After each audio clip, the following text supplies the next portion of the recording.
to the benefit of the doubt and acquittal. An overall assessment of the evidence reveals that all points are answered against the prosecution. ഇതിൽ കൂടുതൽ എന്താ വേണ്ട judgement? Media വണ്ണിന് English വായിക്കാൻ അറിയില്ലായിരിക്കും ചാനലിൽ. അല്ല ഇത് അതെ കഴിയട്ടെ. ഈ രണ്ടാമത്തെ ആഴ്ചയുടെ ജഡ്ജ്മെന്റിൽ ഇതിൽ പരാതിയായിട്ട് അവർ പറയുന്നത് നിങ്ങൾ മർദ്ദിച്ചു എന്നും ചെയർ ഉപയോഗിച്ച് അടിച്ചു എന്നുള്ളതാണ്. അതിനപ്പുറത്തേക്ക് ലൈംഗികമായിട്ടുള്ള ഏതെങ്കിലും തരത്തിലുള്ള അല്ല, അതിൽ അങ്ങനെയുള്ള ഒരാള് കോടതിയിൽ കൊടുത്ത ഇതാണ്, കോടതിയിൽ ക്രോസ് ചെയ്യണ സമയത്ത് കൊടുത്ത സ്റ്റേറ്റ്മെന്റ് ആണ്. ഈ സ്റ്റേറ്റ്മെന്റിൽ എവിടെയെങ്കിലും ഈ പറഞ്ഞ ഏതെങ്കിലും ഒരു വാക്ക് പീഡിപ്പിക്കാൻ ശ്രമിച്ചു എന്നുള്ള ബഹുമാനപ്പെട്ട കോടതിയുടെ മുമ്പാകെ ക്രോസിംഗ് സമയത്ത് പറഞ്ഞിടുക. നിങ്ങൾക്ക് പരിശോധിക്കാം. അങ്ങനെ കോടതിയിൽ പറഞ്ഞിട്ടില്ലെങ്കിൽ സെക്ഷൽ അബ്യൂസ് എന്നൊരു കാര്യം തന്നെ കോടതിയിൽ വന്നിട്ടില്ല, അങ്ങനെ ഒരു കേസേ വന്നിട്ടില്ല. അങ്ങനെ കേസ് വന്നിട്ടുണ്ടെങ്കിൽ ആ ഇരയുടെ മൊഴി രേഖപ്പെടുത്തും. സെക്ഷൽ അബ്യൂസുമായി ബന്ധപ്പെട്ട കേസാണ്, സ്വത്ത് തർക്കവുമായി ബന്ധപ്പെട്ട കേസാണ്. പിന്നീട് ഈ ഫിസിക്കൽ അബ്യൂസും സെക്ഷൽ അബ്യൂസും തമ്മിൽ വ്യത്യാസമുണ്ട്. അത് ഫിസിക്കലി വർദ്ധിച്ചു എന്നുള്ളതായിരിക്കും കേസ്. അല്ല, പരാതി കൊടുത്തത് നിങ്ങൾ പരാതി വായിച്ചിട്ടില്ലല്ലോ.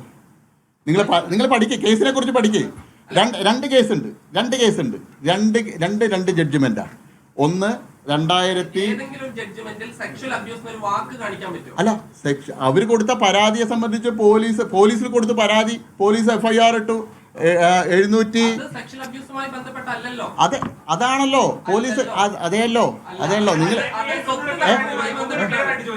അതായത് ഒരു സിവിൽ കേസും അതുപോലെ തന്നെ ഒരു അതിക്രമത്തിന്റെ പരാതി പരാതിയിൽ രണ്ടിലും താങ്കൾക്ക് അനുകൂലമായ വിധി ഉണ്ടായെന്നാണ് താങ്കൾ പറയുന്നത്. അതെ. പക്ഷെ ആ പരാതികളില് സെക്ഷൽ അബ്യൂസ് എന്നൊരു കാര്യം അന്ന് ഉന്നയിച്ചിരുന്നോ എന്നുള്ളതാണ്. ഉന്നയിച്ചിരുന്നു. ജഡ്ജ്മെന്റില് ഞാൻ ജഡ്ജ്മെന്റ് മുഴുവൻ വായിച്ചില്ലല്ലോ. ജഡ്ജ്മെന്റ് ഫുൾ ഇത് മുഴുവൻ നിങ്ങൾ വായിച്ചു നോക്ക്. ഒരു മിനിറ്റ്. അല്ല, ജഡ്ജ്മെന്റില് ഞാനല്ലല്ലോ ജഡ്ജ്മെന്റ് എഴുതിയത്, ജഡ്ജല്ലേ എഴുതിയത്. അല്ല, ഇതില് ഈ 323 അതായത് പോലീസ് ഒരു പരാതി ലഭിച്ചാൽ ആ പോലീസ് ആ പരാതിയെക്കുറിച്ച് അന്വേഷിക്കും. FIR ഇട്ട ശേഷം പോലീസ് പരാതിയെക്കുറിച്ച് അന്വേഷിക്കും. പറയുന്നത് ശരിയാണെങ്കിൽ അത്തരം സെക്ഷനുകളിൽ ഇടുള്ളൂ. നിങ്ങളൊക്കെ മാധ്യമ പ്രവർത്തകരാണല്ലോ. അല്ല, ഒരു പരാതി കിട്ടിയതും പോലീസ് അതിലെല്ലാ സെക്ഷനും ഇടുമോ? പോലീസ് FIR ഇടും, ഫസ്റ്റ് ഇൻവെസ്റ്റിഗേഷൻ റിപ്പോർട്ട് ഇടും. ആ FIR ചാർജ് ചെയ്തിട്ട് അതിനെ സംബന്ധിച്ച് വിശദമായിട്ടുള്ള അന്വേഷണം നടത്തും. അതിൽ ചിലപ്പോൾ കൂടുതലായിട്ടുള്ള സെക്ഷൻ FIR ഇട്ടിട്ടുണ്ടെങ്കിൽ അത്തരം സംഭവം നടന്നിട്ടില്ലെങ്കിൽ FIR ആ സെക്ഷനുകൾ ഒഴിവാക്കും. കൂടുതൽ അന്വേഷണം നടക്കും.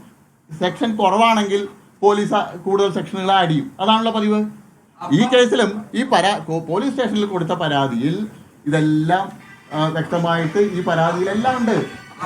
അപ്പൊ കൃത്യമായി സമ്മതിക്കുകയാണ്. ഈ ഒരുപക്ഷെ പോലീസ് അത് കഴമ്പില്ലെന്ന് നോക്കി തള്ളിക്കളഞ്ഞിരുന്ന കോടതിയിൽ നിന്ന് ആ സെക്ഷൽ അബ്യൂസുമായി ബന്ധപ്പെട്ട ഒരു അനുകൂല ഉത്തരവ് താങ്കൾക്ക് ലഭിച്ചിട്ടില്ല. എനിക്ക് കോടതിയിൽ ഈ FIRന്റെ അടിസ്ഥാനത്തിലാണല്ലോ കോടതിയിൽ കേസെത്തുന്നത്. കോടതിയിൽ എത്തിയ കേസിൽ ഇത് സംബന്ധിച്ച് ചാർജ് ചെയ്ത കേസിൽ എവിഡൻസ് ഇല്ലാത്തതിന്റെ പേരിൽ തള്ളിപ്പോയി കഴിഞ്ഞു. നിങ്ങള് നിയമത്തിനെ വളച്ചൊടിക്കണ്ട. ഞാൻ പറയാനുള്ള കഴിയട്ടെ. അപ്പോൾ ഈ 2023 ഓഗസ്റ്റിലും 2024 ജൂലൈയിലുമായിട്ട് 2 കേസും തള്ളിപ്പോയി കഴിഞ്ഞു. സ്വത്ത് തർക്ക് അതെ. ഓഗസ്റ്റ് 16 സ്വത്ത് തർക്ക് കേസ്. 2023 ഓഗസ്റ്റ് 16 സ്വത്ത് തർക്ക കേസിൽ ഞങ്ങൾക്ക് അനുകൂലമായിട്ട് വിധി വന്നു. 2024 ജൂലൈ 24 ഇത് സംബന്ധിച്ച് ഇങ്ങനെ ഒരു വ്യാജ പരാതി കള്ളപ്പരാതി കൊടുത്തതിനെതിരായിട്ടുള്ള വിധിയും വന്നു. ഞങ്ങൾക്ക് അനുകൂലമായിട്ട് എവിഡൻസ് ഇല്ല എന്നുള്ളതിൻ്റെ പേരിലുള്ള വിധിയും വന്നു. ഇതിൽ കൂടുതൽ കോടതി തള്ളിക്കളഞ്ഞ ഒരു കേസിനെ സംബന്ധിച്ച് എന്ത് വിവാദമാണ്?